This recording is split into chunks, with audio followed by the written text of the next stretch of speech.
राष्ट्रवादी शरदचंद्र पवार पक्षाचे आमदार एकनाथ खडसे यांनी पत्रकार परिषद घेत भाजपचे मंत्री गिरीश महाजन, भाजप आमदार मंगेश चव्हाण यांच्यावर निशाणा साधलाय।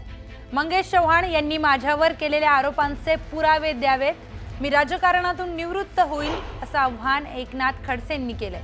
तर महिलांच्या बाबतीत गिरीश महाजनांचं का नाव येतंय अशी टीका देखील खडसेंनी केली आहे। तसंच गिरीश महाजन अर्ध्या खात्याचे मंत्री आहेत असं म्हणत खडसेंनी महाजनांना टोला लगावलाय।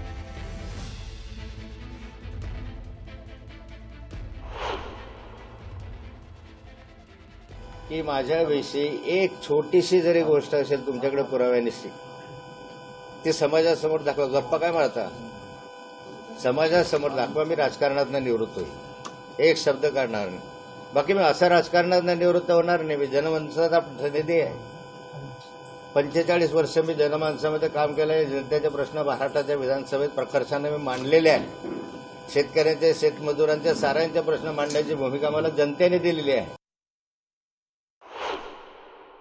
मी विधान परिषद सदस्य असल्यामुळे त्याच्यापेक्षा 1 वर्ष मी जास्त आहे। गिरीश महाजन मंत्री आहे, त्या अर्ध्या खात्याचे मंत्री आहे। मी आतापर्यंत 12 खात्याचा कॅबिनेट मंत्री होतो आणि युती सरकारच्या वेळेस 6 खात्यांचा कॅबिनेट मंत्री होतो। 18 खात्यांचा कॅबिनेट मंत्रीपद मी भोगलाय। हे आपले गिरीश भाऊ अर्ध्या खात्याचे कॅबिनेट मंत्री आहेत, त्यांना पूर्ण खातं सुद्धा मिळालेलं नाही।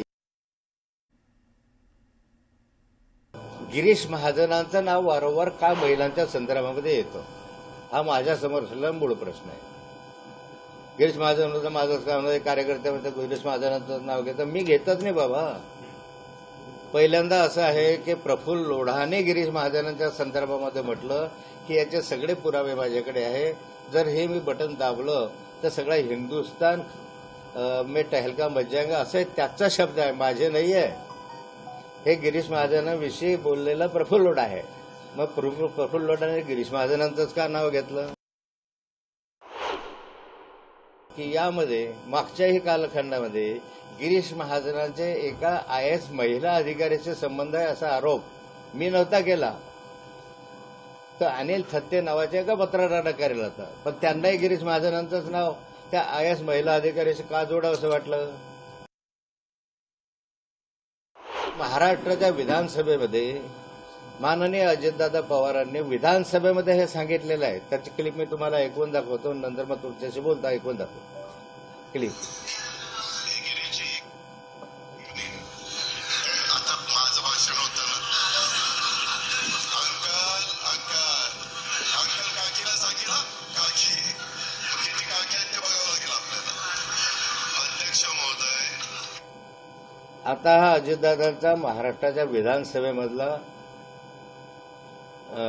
काय म्हणतात भाष्य आहे। त्यांनी गिरीश महाजन ज्यावेळेस त्यांना मधून मधून बोलत होते त्यावेळेस अजितदादांनी याच्यामध्ये म्हटलेलं आहे, काका बसा गुपचूप, नाही तर मला काकीला सांगावं लागेल तुमच्या मागे किती काकी आहेत। मग किती काकी आहे ते गिरीश अजित पवारांनी का म्हटलं असं? गिरीश भाऊंच्या काकीशिवाय आणखी किती काकी आहे हे तर मी म्हटलं नव्हतं, अजितदादांनी म्हटलं। काल अजितदादा म्हणाले की पुरावा द्या।